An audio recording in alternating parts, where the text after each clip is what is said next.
Can you hear me? Am I audible?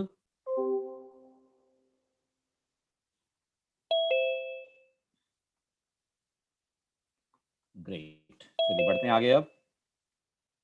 So string class से related सारी बातें last lecture में हमने कर ली थी।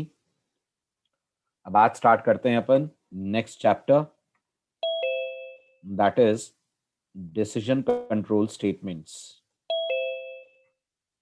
डिसीजन कंट्रोल स्टेटमेंट्स, बिल्कुल वही जो आप ऑलरेडी C++ लैंग्वेजेस में देख चुके होंगे। तो ये वर्ड सुना तो होगा आपने। क्या होता है बताइए डिसीजन कंट्रोल का मतलब? What is the meaning of the word decision control? बोलिए बोलिए बोलिए जल्दी। डिसीजन कंट्रोल स्टेटमेंट्स क्या होते हैं? वेरी गुड, ऐसे स्टेटमेंट्स जिनकी मदद से एज अ प्रोग्रामर आप अपने कोड में ये डिसाइड करते हैं कि आपके कोड का फ्लो क्या होने वाला है। ठीक है, अब जावा में भी याद रखिएगा, बिल्कुल सी लैंग्वेज की तरह डिसीजन कंट्रोल स्टेटमेंट्स आपको 3 तरह के मिलते हैं। क्या क्या? पहला मिलता है जावा में आपको इफ, दूसरा मिलता है जावा में आपको स्विच, और तीसरा जावा आपको प्रोवाइड करती है टर्नरी ऑपरेटर। तीनों के नाम सुने हैं आपने? डेफिनेटली सुने होंगे। तो ना सिर्फ इनका नाम बल्कि इनका सिंटेक्स भी और इनका काम करने का तरीका भी जावा में बिल्कुल सी और C++ लैंग्वेजेस जैसा है। फॉर एग्जाम्पल इफ की कितनी वेराइटीज होती हैं? इफ की 4 वेराइटीज होती हैं, और जावा आपको ये चारों वेराइटीज देती है। क्या क्या 4 वेराइटीज? एक होता है सिर्फ इफ, एक होता है इफ एल्स, एक होता है if else, and the last one is nested if. Java में आप इन चारों ही तरीकों के इफ स्टेटमेंट्स को यूज कर सकते हैं। अब आ जाते हैं इनके सिंटेक्स पे। वैसे तो जरूरत नहीं है कि मैं सिंटेक्स अलग से आपको बताऊं, क्योंकि सिंटेक्स बिल्कुल वैसा ही है जैसा सी का है, बट स्टिल एक बार रिव्यू कर लेते हैं ताकि कोई दिक्कत या कंफ्यूजन आप लोगों को ना रहे। तो सबसे पहले सिर्फ इफ अगर लिखना हो तो उसका सिंटेक्स, तो जावा में आप इफ लिखेंगे, पैरेंथेसिस में कंडीशन लिखेंगे, ब्रेस ओपन होगा, ब्रेस के अंदर इफ की लिखेंगे आप बॉडी। राइट, कब जाएगी जावा इफ के अंदर? ऑब्वियसली बात है तब जब कंडीशन अपने आप में ट्रू होगी। राइट, कर्ली ब्रेसेस का फंडा क्या है? उसके लिए कुछ रूल वूल पढ़े हैं आपने सी में? पढ़े होंगे। राइट, वही रूल जावा भी फॉलो करती है। जैसे जैसे अगर मल्टीपल लाइंस हैं तो ब्रेसेस जरूरी हैं, अगर बॉडी के अंदर सिंगल लाइन का कोड है तो जावा में भी ब्रेसेस ऑप्शनल है। देन अगर आपको लगता है इफ के फॉल्स पार्ट को भी हैंडल करना है तो जावा में भी आप इफ के साथ लिख सकते हैं एल्स। इफ एल्स को लेकर कोई कंडीशन है, कोई शर्त है? बिल्कुल है। जब भी इफ एल्स आएंगे हमेशा सिंगल ब्लॉक की तरह आएंगे। आप इफ और एल्स के बीच में कुछ और नहीं लिख सकते। लिखेंगे तो जावा भी दे देगी एरर। जैसे सी में आता है मिसप्लेस्ड एल्स, ऐसे जावा भी दे देती है syntax error. Right, then if else का सिंटेक्स वो भी वैसा ही है। आप इफ लिखकर कंडीशन लिखेंगे, ब्रेस के अंदर स्टेटमेंट्स आ जाएंगे जिनके बेस पर आपको एक्शंस लेने हैं। तो ये आपके इफ की बॉडी हो गई। फिर इफ का आ जाएगा एल्स पार्ट, जिसमें आप एल्स इफ के साथ एक और कंडीशन देंगे। इस एल्स इफ की अपनी बॉडी होगी। फिर इस एल्स इफ का होगा एल्स पार्ट,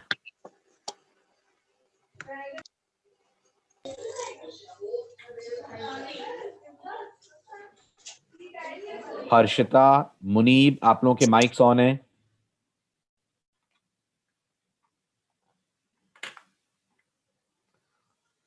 सो ये होगा एल्सिफ,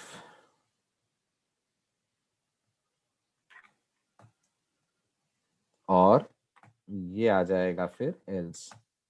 और एल्सिफ कितने लगाए जा सकते हैं? How many else ifs can be put with one if? तो the answer is numerous, as many else ifs as you want. ठीक, जितने एल्सिफ्स चाहते हैं आप उतने लगाएं। एल्स कितने आएंगे? एल्स जब भी आएगा एक ही आएगा, right? Then we have syntax of nested if in Java. This is also same as syntax of nested if in C language. कुछ नया नहीं, कुछ अलग नहीं। तो अगर आपने ये लिखा है if, और आप इसके अंदर भी एक if लगा देते हैं, in the world of Java also you are making use of nested if। ये आपके if की कंडीशन हो गई। ये हो गया, अगर अंदर वाले if का false पार्ट हैंडल करना है तो उसका else पार्ट। ये else पार्ट की बॉडी हो गई, ये else बंद, और ये आउटर वाला if close. This is just like C and C++ syntax of nested if in Java। तो कुछ ऐसा तो है नहीं जो बहुत स्पेशल हो, नया हो। ठीक, शुरू करें अब कोडिंग। चलिए स्टार्ट करते हैं सबसे बेसिक एग्जांपल से।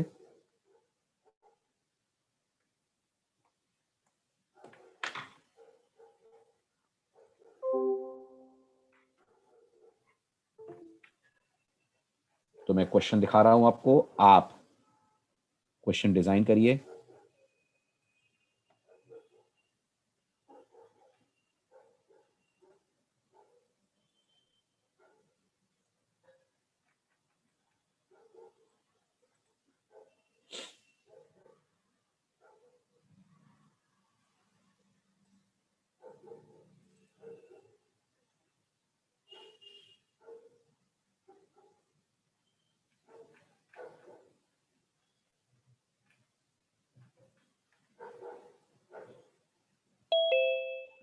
बनाइए। कमांड लाइन आर्ग्यूमेंट से एक नंबर लीजिए और स्क्रीन पे मैसेज प्रिंट करिए, whether the given number is even और ऑड। करिए तो फटाफट ट्राई।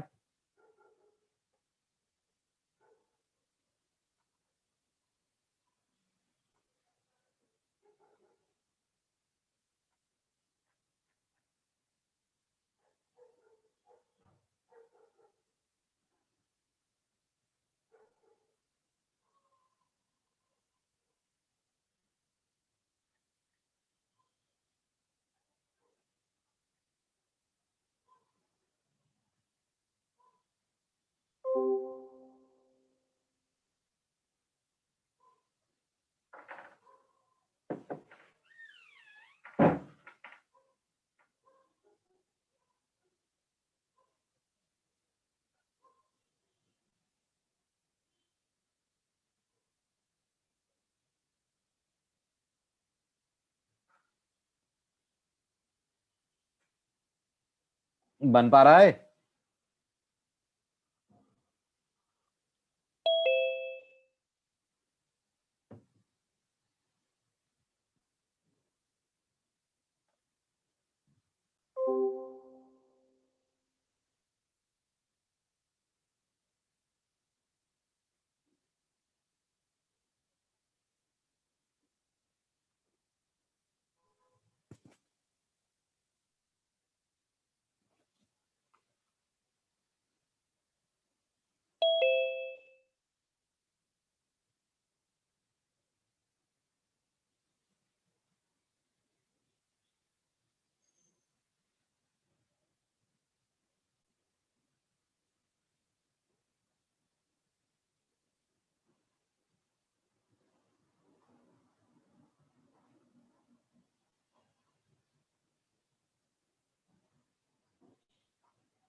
हो गया?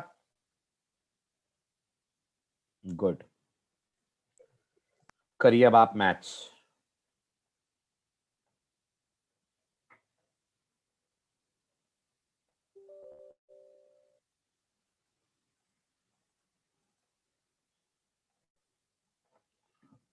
सो पहला step, will write class even odd, public static void main string square bracket args int a equal to integer dot parse int args 0। ये हमें मिल गया कमांड प्रॉम्प्ट से एक नंबर। अब कैसे चेक करेंगे नंबर इवन है कि ऑड है? Very easy. ये करने के लिए लगाइए एक इफ, चेक करिए if a modulo division 2 double equal to 0। अगर ऐसा है तो system dot out dot println even number. अगर ऐसा नहीं है तो system dot out dot println odd number.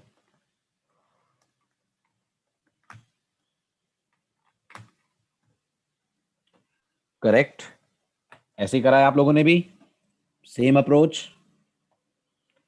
चलिए इसको सेव करा मैंने इवन ऑड डॉट जावा के नाम से।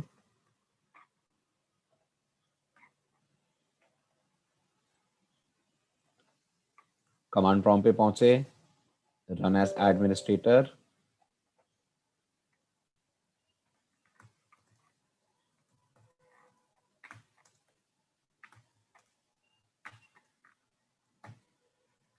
जावा सी इवन ऑड डॉट जावा, जावा इवन ऑड। ऐसा क्यों? क्योंकि आप इस तरह से रन करेंगे तो आप कोई आर्गुमेंट पास नहीं कर रहे हैं, और कोई आर्गुमेंट पास नहीं कर रहे हैं तो जावा दे देगी error index out of bounds exception. इस प्रोग्राम को रन करते वक्त ध्यान दीजिएगा, कमांड लाइन से नंबर पास आपको करने हैं। तो मैंने जावा इवन ऑड में 4 दिया तो I got the message even number, 7 दिया ऑड नंबर। सिंपल है। चलें आगे।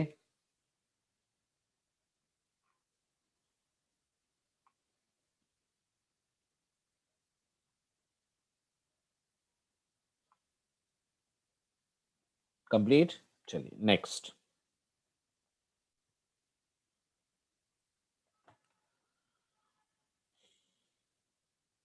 आप थोड़ा सा डिफरेंट कोड ले रहे हैं।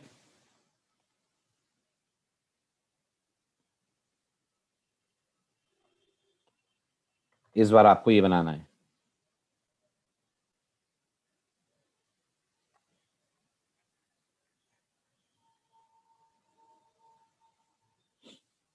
पढ़ लीजिए, पढ़ लेंगे तो डन लिखिएगा, फिर मैं आपसे डिस्कशन स्टार्ट करूं।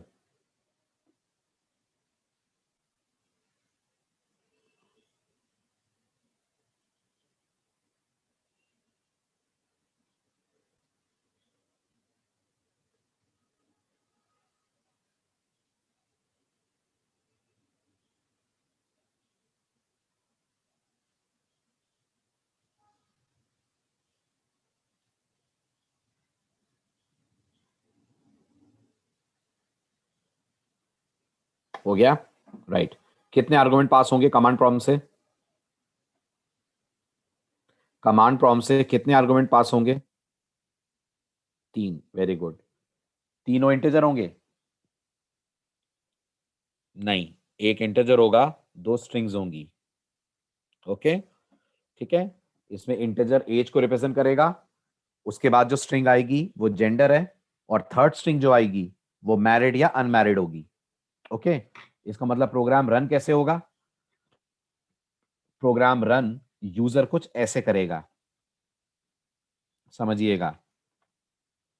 मान लीजिए आपके प्रोग्राम का, आपकी क्लास का नाम है चेक इंश्योरेंस। तो यूजर इस कोड को रन करते वक्त टाइप करेगा कमांड प्रॉम्प्ट पे जावा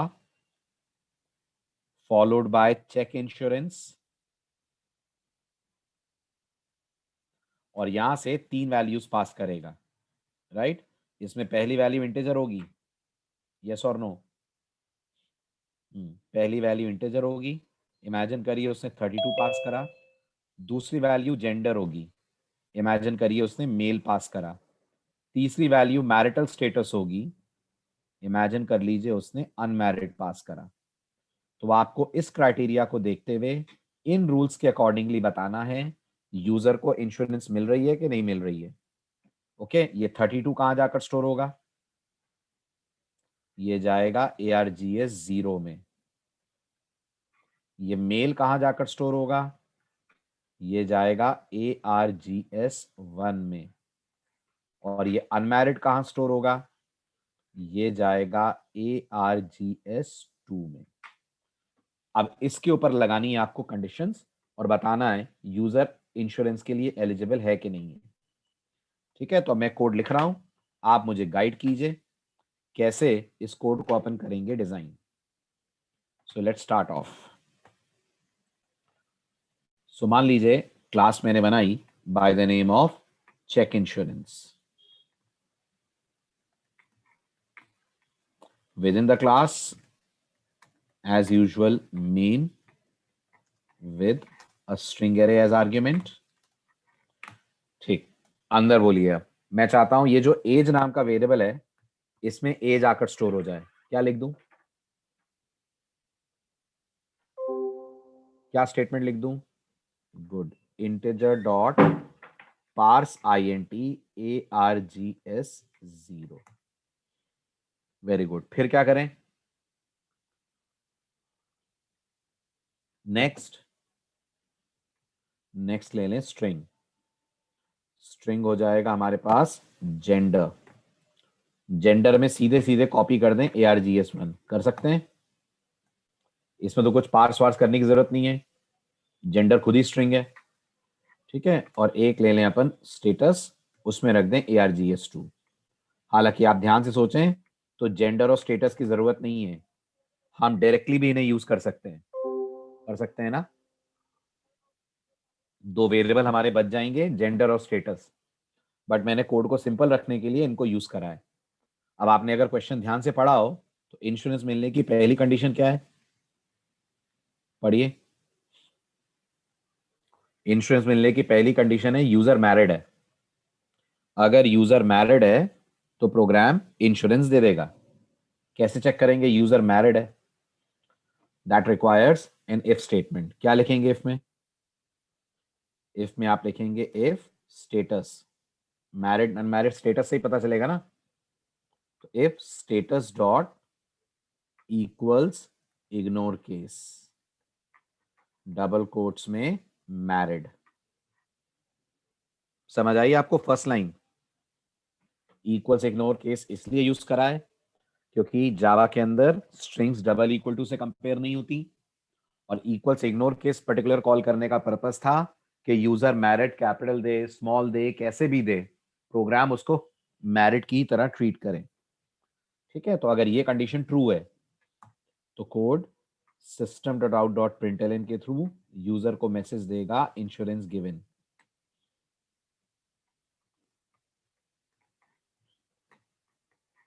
ठीक, अब अगर ये इफ फॉल्स है तो इसका क्या मतलब है? इंश्योरेंस नहीं मिलेगी।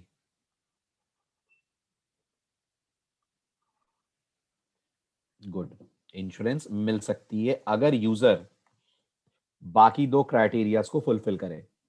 तो अगर पहला वाला इफ फॉल्स है इसका मतलब यूजर अनमैरिड है। ठीक है, अनमैरिड है तो फिर कोड चेक करेगा जेंडर, जिसके लिए फिर आप लिख देंगे इक्वल्स इग्नोर केस, और यहां आ जाएगा mail followed by logical and, और यहां आ जाएगा एज के लिए कंडीशन ग्रेटर देन 35। अगर ऐसा है तो भी इंश्योरेंस मिल जाएगी। बिल्कुल, अगर इतना भी है तो प्रोग्राम इंश्योरेंस दे देगा। ठीक, अगर ये भी नहीं है तो फिर हम इसका भी लेंगे एल्सिफ। वो एल्सिफ चेक करेगा gender dot equals ignore case followed by the word female, और फीमेल के लिए एज बार 30 ईयर्स का है, एज ग्रेटर देन 30 तो इंश्योरेंस मिल जाएगी। और ये सब के सब फॉल्स हैं तो सब के सब फॉल्स हैं तो कोड कह देगा इंश्योरेंस नॉट गिवन। ठीक है, this is closing of main and this is closing of class. आ रहा है समझ में कोड?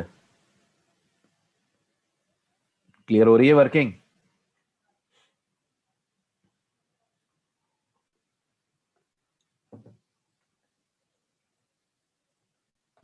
चलिए सेव करा इसको मैंने by the name of check insurance dot Java.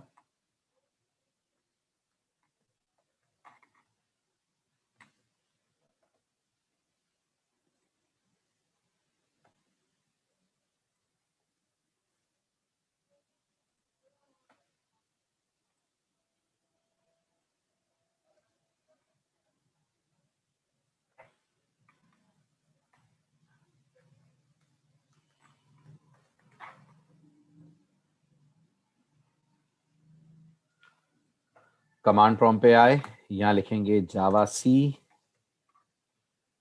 Check insurance dot Java, ये कंपाइलेशन हुआ। जावा चेक इंश्योरेंस, अब अपने दे दी कंडीशंस, उसके लिए वैल्यूज। इक्वल इग्नोर केस नहीं आया समझ? लेक्चर मिस हुआ है क्या? लेक्चर आपका मिस हुआ है क्या देव? तो फिर आप बैकअप करो, बैकअप के बिना तो नहीं आएगा समझ। अब हमको यहां से देनी होगी 3 वैल्यूज, राइट? एज, जेंडर और मैरिटल स्टेटस। सबसे पहले प्रोवाइड करेंगे अपन एज, तो मैंने प्रोवाइड करा 35। जेंडर मैंने प्रोवाइड करा मेल, स्टेटस मैंने प्रोवाइड करा मैरिड। इंश्योरेंस मिल जाएगी? मिल जाएगी क्योंकि मैरिड है। मैरिड है ना, इसलिए मिल जाएगी। अगर यही अनमैरिड होता तो नहीं मिलती, लेकिन अगर अनमैरिड होने पर फीमेल का इनपुट होता ये तो मिल जाती। करेक्ट? तो ये है आपका code for this particular example. कोई डाउट, कोई क्वेरी तो पूछिए, बस लेक्चर मिस ना हुआ हो आपका। लेक्चर मिस नहीं हुआ है फिर भी डाउट आ रहा है तो जरूर पूछें। क्या क्वेरी है बताइए? सब क्लियर है तो आगे बढ़ूं, स्विच पे आ जाएं। अब आ जाइए नेक्स्ट टाइटल, स्विच। स्विच भी आपके लिए बिल्कुल नया नहीं है, सेम है जैसा आप सी में देख चुके हैं। और जावा में भी स्विच की आपको 2 वेराइटीज मिलती हैं। सो द स्विच स्टेटमेंट, कौन कौन सी 2 वेराइटीज, ध्यान से देखें। जावा जो आपको स्विच का पहला वर्जन देती है, पहला सिंटेक्स जो देती है, वो कुछ ऐसा है।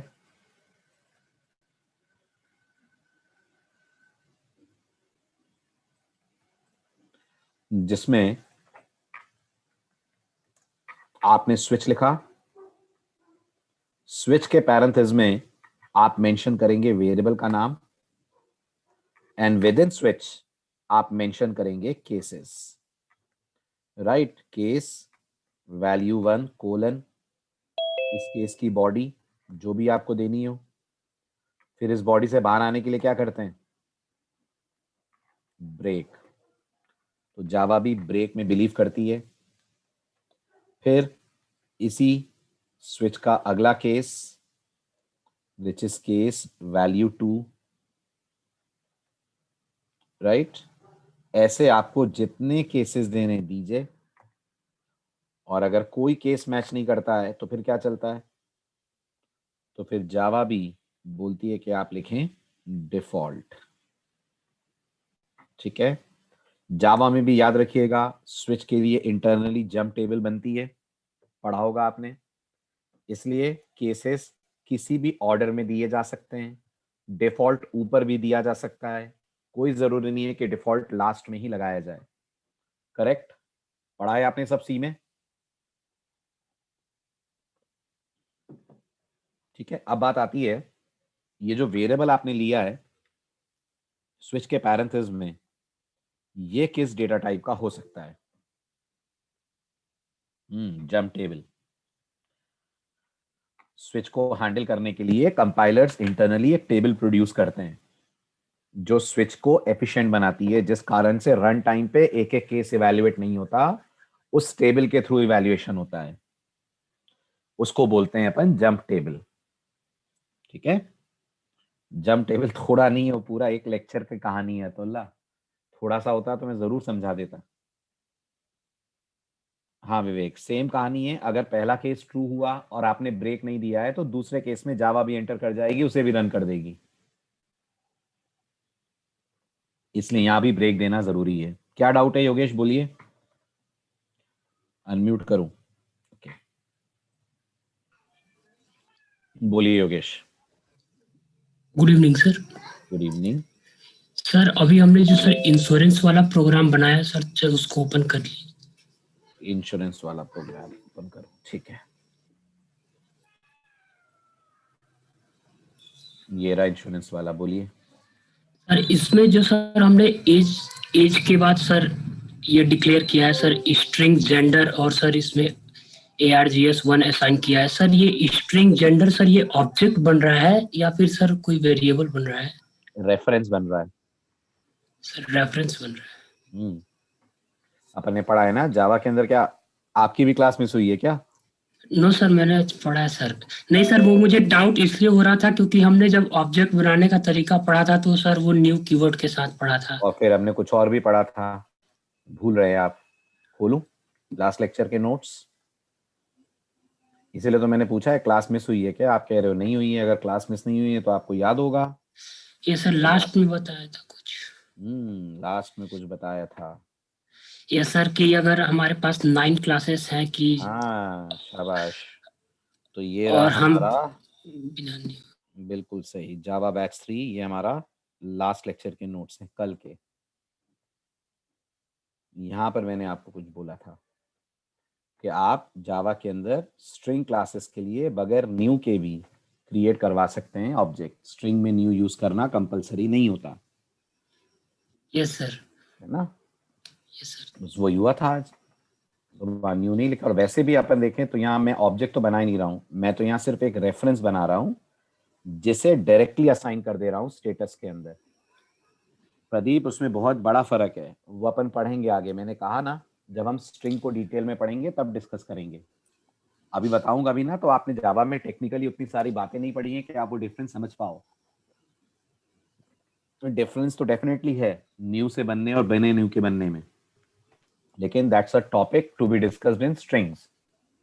योगेश, आपका डाउट दूर हुआ? Yes sir, thank you sir. Welcome.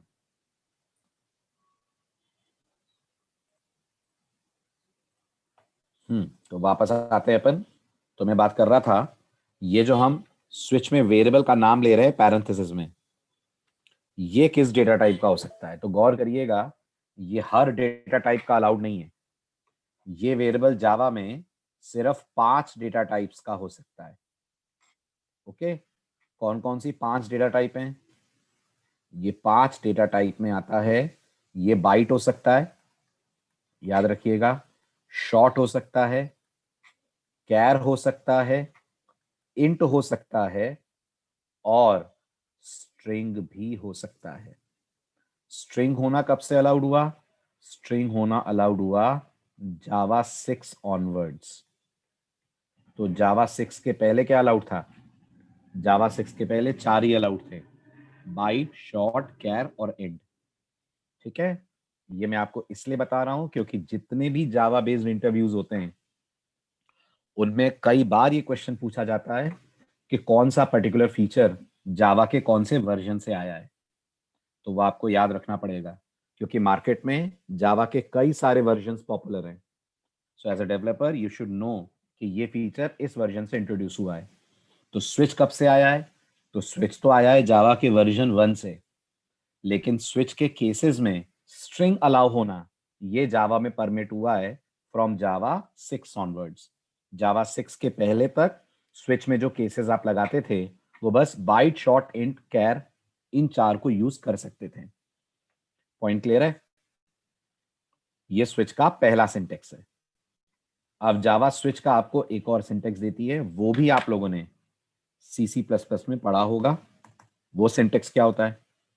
वो होता है आप स्विच लिखते हैं, स्विच के पैरेंथेसिस में वेरिएबल का नाम लिखते हैं और स्विच की बॉडी के अंदर आकर आप मेंशन करते हैं केस, केस के बाद वैल्यू 1। ठीक है, और यहां आपने कुछ बॉडी लिखी, इस बॉडी के साथ आपने ब्रेक लिखा,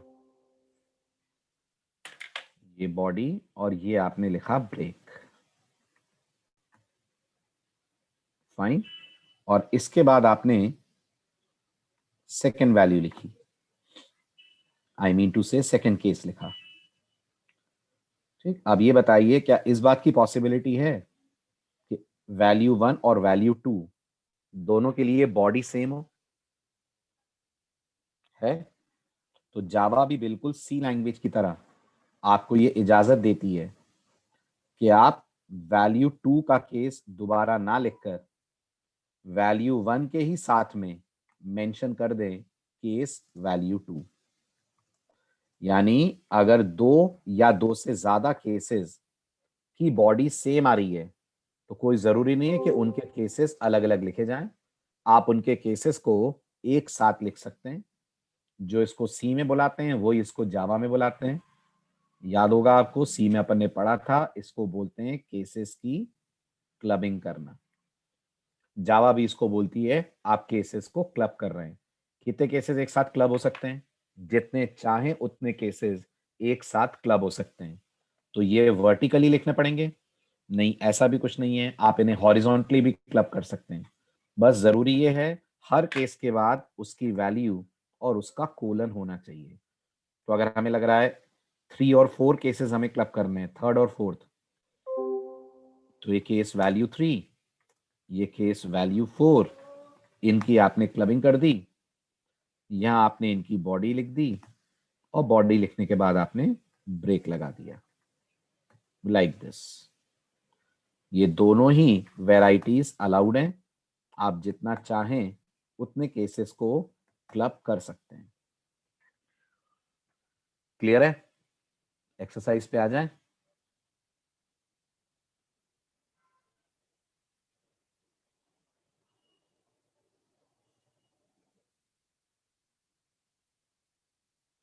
चलिए अब आ जाइए एक्सरसाइज पे। एक्सरसाइज आपकी ये है कि आपको यूजर से एक्सेप्ट करना है मंथ का नंबर एंड मंथ के नंबर के बेस पर आपको प्रिंट करना है सीजन का नाम। मंथ के नंबर के बेस पर आपको प्रिंट करना है सीजन का नाम। मतलब आपको ये कोड डिजाइन करना है। यूजर आपको मंथ का नंबर देगा और आप इस टेबल के अकॉर्डिंगली सीजन का नाम प्रिंट करेंगे। तो सपोज करिए मैंने आपके प्रोग्राम को रन करा जावा, मान लीजिए आपकी क्लास का नाम है सीजन, तो मैंने कहा जावा सीजन 6। क्या जवाब आएगा आउटपुट में? शाबाश, आउटपुट में आना चाहिए समर। और अगर मैंने कहा जावा सीजन 2, तो क्या जवाब आएगा? तो आना चाहिए विंटर। और अगर मैंने कहा जावा सीजन 22, तो जवाब आना चाहिए रॉन्ग इनपुट। हो जाएगा? करिए जल्दी।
हो गया? बन पा रहा है?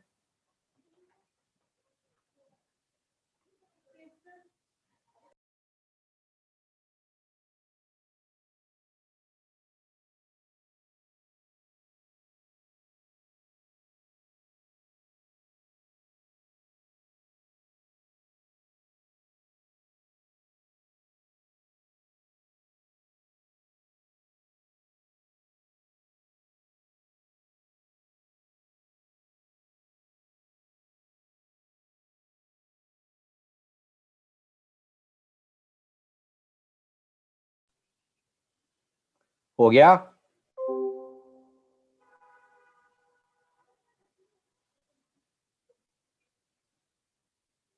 Very good. क्या करा बताइए? कोड पे आते हैं।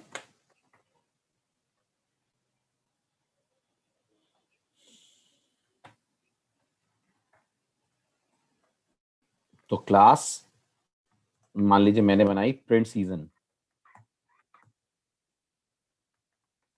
Public static void main string args। ठीक है। अब मुझे लगता है आप में से सबने कुछ अननेसेसरी काम जरूर करा होगा। लेट मी सी। हाँ बिल्कुल करा है। मुनीब ने भी अननेसेसरी कोड लिखा है, गलत नहीं है, अननेसेसरी। बाकी लोगों का कोड नहीं दिख रहा मुझे, बस मुनीब ने कोड पेस्ट करा। What about others?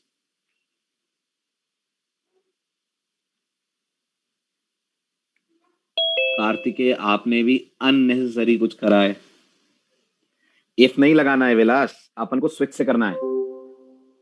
नहीं, मैं कॉपी करने की बात ही नहीं कर रहा हूं, मैं कुछ और बोल रहा हूं। इफ नहीं लगाना है, अपन लगाना स्विच ही है। नहीं, मैं एसओपी की बात भी नहीं कर रहा हूं, एसओपी तो आएगा ही। मैं कुछ और कह रहा हूं। विवेक आपने भी अननेसेसरी कोड लिखा है। प्रियांशु आपने भी अननेसेसरी कोड लिखा है। प्रदीप ये क्या लिख दिया है बेटा? ऐसे कब से इफ लिखने लगे? एक वेरिएबल के साथ मल्टीपल वैल्यू कॉमा लगाकर ये कौन सी लैंग्वेज में सपोर्टेड होता है? कहाँ आई है ये प्रोग्रामिंग दुनिया में जैसा आपने इफ लिखा है? हाँ, फिर ये तो बिल्कुल ही गलत है, सिंटेक्स एरर हो गया आपका कोड तो। और इफ तो लगाना ही नहीं था। यस, कुछ लोग सही जवाब दे रहे हैं। विवेक आप अभी भी मेरी बात नहीं समझे। सुनिए मैं क्या कह रहा हूं। मैंने आप लोगों को अभी अभी बताया स्विच में हम स्ट्रिंग यूज कर सकते हैं कि नहीं? कर सकते हैं ना? तो क्या हमें पार्स आईएनटी की जरूरत है? नहीं है। सोचिए, हम सीधे यहां लिख दें स्विच args 0, और ये जो केसेस हम लिखेंगे बस इन पे हम लगा दें double quotes. Case 11, case 12, case 1 और केस 2। सोचिए, कोई जरूरत नहीं ना, जब जावा कह रही है कि आप सीधे स्ट्रिंग डाल सकते हैं तो क्यों जबरदस्ती अपन लोग पार्स आईएनटी यूज करें? इसलिए मैंने ये नहीं कहा है कि आपका कोड गलत है, मैंने बस ये कहा है आपने एक्स्ट्रा कोडिंग कर दी है अननेसेसरीली। जावा कह तो रही है आप सीधे सीधे स्ट्रिंग ले सकते हैं, तो डायरेक्ट लिख दीजिए args 0 को स्विच में और केस वैल्यूज पे डबल कोट लगा दीजिए, हो जाएगा काम। ऐसे ही 4 केस आप ले लीजिए समर के लिए, तो ये हो जाएगा केस 3, ये हो जाएगा केस 4, ये हो जाएगा केस 5, केस 6, ये आ गया विंटर सीजन। फिर ऐसे ही 4 केस, ये हो जाएगा 7, 8, 9, 10, this will give us rainy season. हाँ समर हो गया, ये हो गया रेनी। और अगर इनमें से कुछ नहीं हुआ तो लास्ट में दे दीजिए डिफॉल्ट। डिफॉल्ट में कह दीजिए रॉन्ग चॉइस। अभी भी कोड आपका काम कर जाएगा। राइट। बस कौन से वर्जन से काम करना बंद करेगा, मतलब ये कौन से वर्जन से काम करना शुरू करेगा, जावा 6 के बाद से। 6 के बाद से 6 नहीं, मैंने क्या वहां 6 लिख दिया है, शायद फ्रॉम लिख दिया ना मैंने, वो आफ्टर है। Let me correct it. After Java 6, this is after Java 6 onwards. So Java 6 तक हमें स्ट्रिंग यूज करने की इजाजत नहीं थी। जावा 6 के बाद यानी जावा 7 ऑनवर्ड्स हमें परमिशन है कि हम यहां पर यूज कर सकें स्ट्रिंग। तो बस आपने जो कोड लिखा उसका एक फायदा है कि आपका कोड जावा के हर वर्जन पे चलेगा। सही है ना, आप लोगों का कोड जावा के हर वर्जन पे चलेगा, और मैंने जो कोड लिखा है वो चलेगा जावा 7 ऑनवर्ड्स। जावा 7 का पहला कोई वर्जन हुआ तो नहीं चलेगा, राइट। बट क्योंकि अभी आप जावा 15 पे हैं, ऑब्वियसली बात है this is going to work without any issues, इसलिए मैंने इसको कन्वर्ट नहीं करा। बढ़ूं आगे, चलिए अब आपका एक असाइनमेंट दे रहा हूं, उसे जरूर ट्राई करिएगा। उस असाइनमेंट में कुछ बहुत इंपॉर्टेंट होगा जो मैं आपसे शेयर करूंगा अगले लेक्चर में। ठीक है, असाइनमेंट स्लाइड में है। कहाँ है असाइनमेंट स्लाइड में, आपको ये कोड लिख के लाना है। पढ़ लीजिए अच्छे से और बताइए समझ आ रहा है, ये आपका होमवर्क आ रहा है समझ।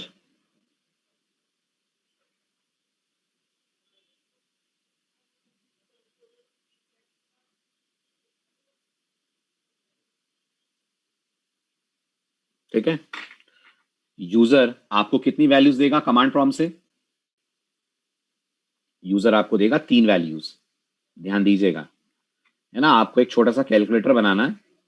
तो आपकी क्लास का नाम है कैलकुलेटर, तो मैंने कहा जावा कैलकुलेटर पास करा 20 प्लस 15।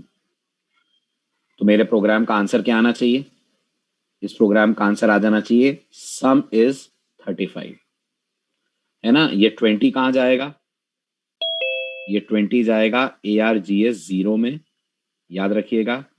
ये प्लस जाएगा ARGS 1 में, और ये 15 जाएगा ARGS 2 में।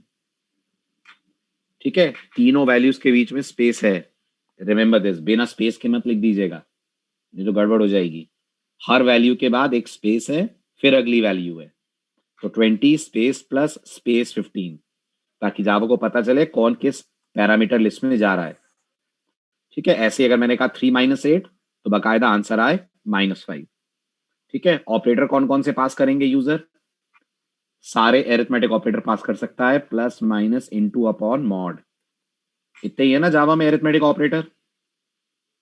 तो यूजर ये 5 में से कोई भी ऑपरेटर यहाँ पास करेगा, और इनके अलावा कुछ पास करा उसने तो, जैसे उसने कर दिया $10 तो आप बोल दें रॉन्ग ऑपरेटर। ठीक है, तो आपका प्रोग्राम जवाब दे दे ऑपरेटर गलत पास हुआ है। यस, ऑपरेटर के बेस पर केस बनेंगे। Can we use switch for symbols, of course, symbols भी तो स्ट्रिंग्स होंगे ना आशी। आपको डबल कोट में लिखना होगा, डबल कोट में प्लस, डबल कोट में माइनस, हो जाएगा। जब स्ट्रिंग्स अलाउड है तो सिंबल्स भी अलाउड है, सिंबल भी स्ट्रिंग्स की तरह है। समझ आ रहा है? चलें आगे, चलिए अब आइए जावा के टर्नरी ऑपरेटर पे। How do we make use of ternary operator in Java. पढ़िए ध्यान से और मुझे बताइए, टर्नरी ऑपरेटर पहचानते तो हैं आप, क्वेश्चन मार्क और कोलन, है ना। ठीक है, मैं आपको एक्सप्लेन कर देता हूं और आप मुझे बताना जावा का टर्नरी सी के टर्नरी से कैसे अलग है। ध्यान से सिंटेक्स देखिएगा, आपको डिफरेंस नजर आएगा। तो जावा में आप टेस्ट कंडीशन लिखेंगे, ओके, टेस्ट कंडीशन के बाद क्वेश्चन मार्क आएगा, क्वेश्चन मार्क के बाद ट्रू स्टेटमेंट आएंगे, कोलन आएगा, कोलन के बाद फॉल्स स्टेटमेंट आएंगे। सबसे पहले जावा कंडीशन को इवैल्यूएट करेगी, कंडीशन इवैल्यूएट होने पर अगर ट्रू आई तो जावा रन करेगी क्वेश्चन मार्क के बाद वाला पार्ट, यानी ये वाला पार्ट कब रन करती है जावा, जब कंडीशन ट्रू है, और इससे जो रिजल्ट आएगा वो चला जाएगा आपके इस वेरिएबल में, वो चला जाएगा आपके इस वेरिएबल में। और अगर ये कंडीशन का रिजल्ट फॉल्स आया तो जावा इस वाले पार्ट पे आएगी, यहां पे जो भी आपने कैलकुलेशंस करें उसका रिजल्ट चला जाएगा आपके वेरिएबल में। क्या आपको जावा और सी के टर्नरी ऑपरेटर में कोई फर्क नजर आया या नहीं आया? कुछ पकड़ पाए आप? क्या डिफरेंस नजर आया बताओ?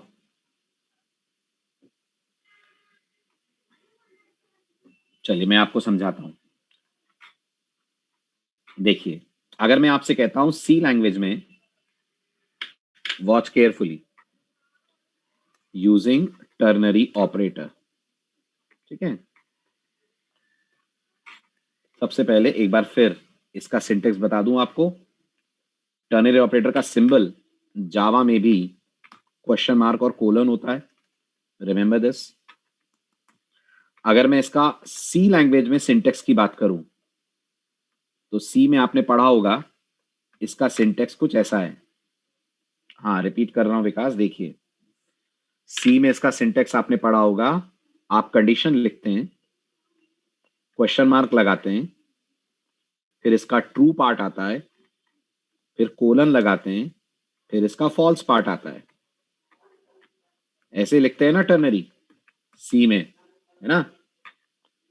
जावा में जैसा मैंने कहा, इसका जो सिंटेक्स है वो कुछ ऐसा है।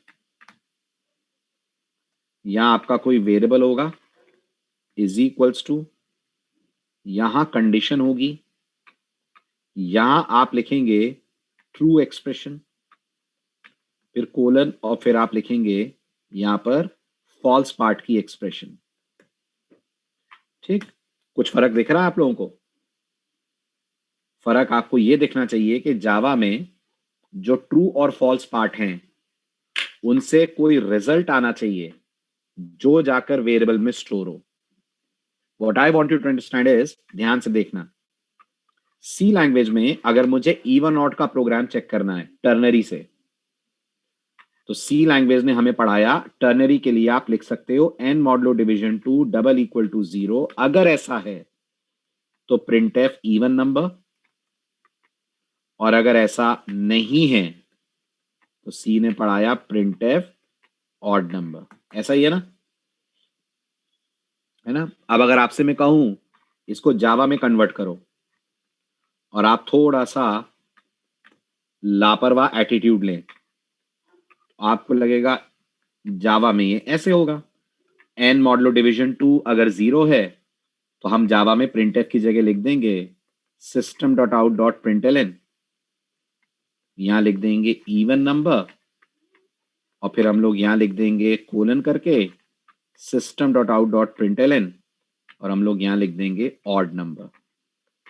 अगर आप ऐसा सोच रहे हैं तो अनफॉर्चुनेटली ये गलत हो जाएगा। This is wrong approach. Java is not going to accept it. कारण system dot out dot println कोई एक्सप्रेशन नहीं है जिससे कोई रिजल्ट प्रोड्यूस हो। ठीक है, let me write it down. System dot out dot println, this is not an expression, this is not an expression which can produce some result that can be assigned, which can produce some result that can be assigned to some variable। ऐसा नहीं हो सकता। तो फिर जावा में इसको कैसे करना पड़ेगा? तो जावा में इसको करने का जो सही सिंटेक्स है वो फिर ऐसा है। इन जावा, what is the correct way of writing this? The correct way will be somewhat like this। आप लीजिए एक स्ट्रिंग वेरिएबल, ठीक है, लेट्स से स्ट्रिंग रिजल्ट। यहां लिखिए result is equals to n modulo division 2 double equal to 0। अगर ऐसा है तो कहिए इवन नंबर, अगर ऐसा नहीं है तो लगाइए कोलन, और कोलन के बाद कहिए ऑड नंबर, और फिर आप कहिए system.out.println followed by the variable result. समझ आया? अब ये जो इवन नंबर ऑड नंबर है ये क्या है? दे आर स्ट्रिंग लिटरल्स, ये स्ट्रिंग्स हैं, या आप इन्हें ऑब्जेक्ट मान लें, और ये जाकर असाइन हो रहा है रिजल्ट में। आई बात समझ? बस इतना सा फर्क है जावा के टर्नरी और सी लैंग्वेज के टर्नरी में। तो इसको मैं आपको प्रैक्टिकली दिखा भी देता हूं। Have a look. हमारा इवन ऑड का कोड अपन ओपन करते हैं जो हमने आज ही इफ एल्स से बनाया है, and let's write it down using ternary.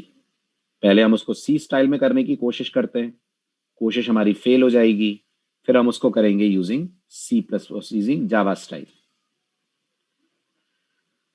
तो इसको मैंने कर दिया डोंट सेव। यहां था हमारा इवन ऑड वाला code. Yes, result object reference है ना, बिल्कुल। Where is our code? Even odd, ये है हमारा प्रोग्राम। ओके, अब मैं इसको सी लैंग्वेज स्टाइल में अगर देखूं तो मैं ऐसे देखूंगा a modulo division 2 double equal to 0। अगर ऐसा है तो कह दीजिए system.out.println और यहां लिख दीजिए इवन नंबर, और अगर ऐसा नहीं है तो लिख दीजिए system.out.println ऑड नंबर। सी में तो चल जाएगा ना ये? क्या कहते हैं? बिल्कुल चल जाएगा सी में। बस system.out.println की जगह printf ले लेगा। अब जावा देखिए आपके इस कोड पे कितना नाराज होगी, इतना के कोड ही कंपाइल नहीं करेगी। क्या कह रही है जावा? जावा आपसे कह रही है आपने जो लिखा है वो कोई स्टेटमेंट नहीं है जो किसी को असाइन हो सके। फिर क्या करें? फिर वही करें जो हमने अभी अभी समझा। एक ले लें स्ट्रिंग रिजल्ट, यहां बोले जावा से रिजल्ट इक्वल्स टू, अगर ऐसा है तो ये हो गया इवन नंबर, अगर ऐसा नहीं है तो ये हो गया ऑड नंबर। और फिर हम लोग जावा से बोलें system.out.println फॉलोड बाय रिजल्ट। अब जावा आपके कोड को एक्सेप्ट कर लेगी। चलाइए, प्रोवाइड करिए अपना डेटा। तो मैंने कहा Java even odd 7, Java even odd 4, accordingly will get the output. Difference clear?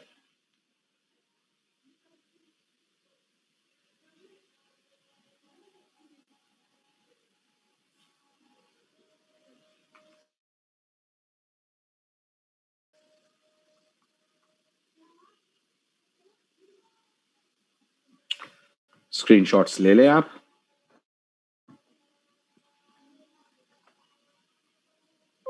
अब अगले लेक्चर में हम बात करेंगे बहुत ही इंपॉर्टेंट चैप्टर की, दैट इज स्कैनर। क्योंकि अब आपने 2-3 लेक्चर कमांड लाइन आर्गुमेंट्स के देख लिए हैं, तो आपको कमांड लाइन आर्गुमेंट में इनपुट लेने में प्रॉब्लम नजर आ रही है? सीसी प्लस प्लस के कंपैरिजन में बिल्कुल आ रही होगी। कमांड लाइन आर्गुमेंट का तरीका इंटरैक्टिव नहीं है ना। आपके यूजर को प्रोग्राम रन करने से पहले ही इनपुट देना पड़ता है ना। सोचिए, प्रोग्राम रन हो उससे पहले ही हमें इनपुट पास करना पड़ता है क्लास के नाम के साथ। This is something very bad with command line arguments, है ना। इसलिए command line argument commercial applications के लिए नहीं है, वो सिर्फ जावा में बेसिक सीखने के लिए हैं। क्लियर? ठीक है, ये हो गया 5 and then we have 6। Screenshot ले लिया आपने? आयुष का कहना है सर नेस्टेड टर्नरी। हाँ बिल्कुल चलेगा नेस्टेड टर्नरी। टर्नरी में टर्नरी अलाउड है। एक कंडीशन ट्रू होने के बाद अंदर आकर आप एक और कंडीशन चेक करना चाहें, बिल्कुल अलाउड है, ये भी कोई इश्यूज नहीं है। आई बात समझ? यस विवेक, उसमें भी कोई दिक्कत नहीं है। आई प्लस प्लस आई माइनस माइनस असाइन होना चाहिए किसी को बस। क्या एक्सप्लेन करूं आयुष? नेस्टेड टर्नरी, ठीक है। आप डाउट पूछ लीजिएगा, मैं बता दूंगा। क्या डाउट है आपको? अभी पूछ लीजिए। नेस्टेड टर्नरी में क्या डाउट है? नेस्टेड टर्नरी में आप लिखेंगे यहां पर एक कंडीशन, ये आपकी फर्स्ट कंडीशन होगी। क्वेश्चन मार्क के बाद ये आपकी सेकंड कंडीशन आ जाएगी। इस सेकंड कंडीशन का ट्रू पार्ट आएगा, फिर कोलन करके इसका फॉल्स पार्ट आएगा, और फिर कोलन करके बाहर वाले का फॉल्स पार्ट आएगा। जो भी एग्जीक्यूट होगा वो आपके वेरिएबल को असाइन हो जाएगा। असाइन नहीं करना है तो एसओपी में प्रिंट करा दो, अगर नहीं करना है तो system dot out dot println में डाल दो। ठीक, चलिए बाय बाय, टेक केयर।